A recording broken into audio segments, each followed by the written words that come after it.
पति पत्नी का झगड़ा, दिल छूने वाली कहानी। संयुक्त परिवार के एक पति पत्नी में काफी बड़ा झगड़ा हुआ।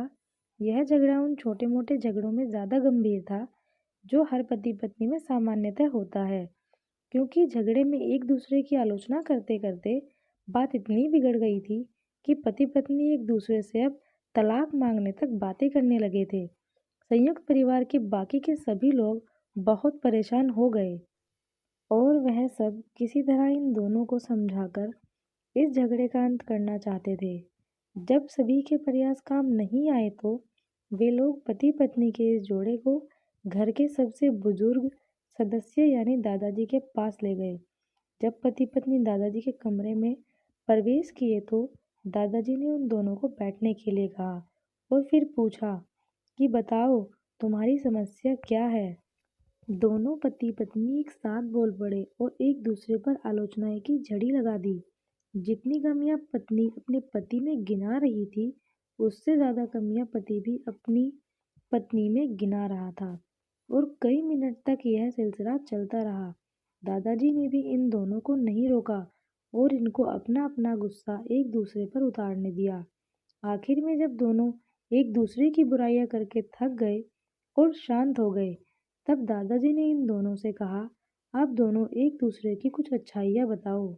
जब अच्छाइयाँ बताने का समय आया, तब दोनों ही पति और पत्नी एकदम से चुप हो गए। शायद गुस्से की वजह कुछ याद नहीं आ रहा था या फिर गुस्से की वजह से वह एक दूसरे की अच्छाइयाँ बताना नहीं चाहते थे। दादाजी ने यह बात भी महसूस कर ली।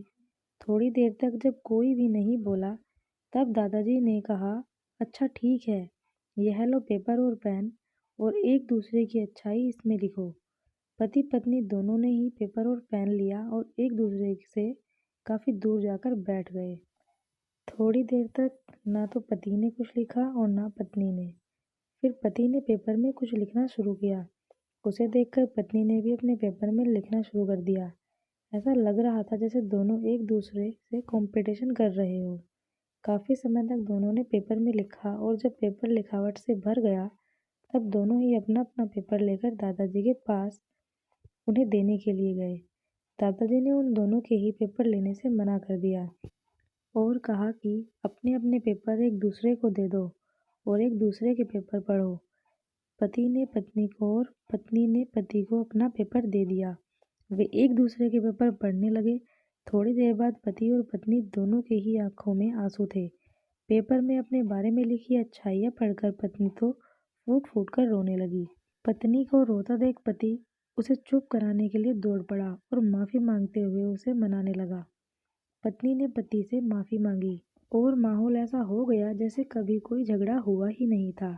दोस्तों, कमियां और खूबियां जगत के हर इंसान में होती हैं। अब हमारे ऊपर होता है कि हम कमियां देखकर अपने जीवन को नर्क बना लें या खूबियां देखकर अपने जीवन को स्वर्ग बना दें।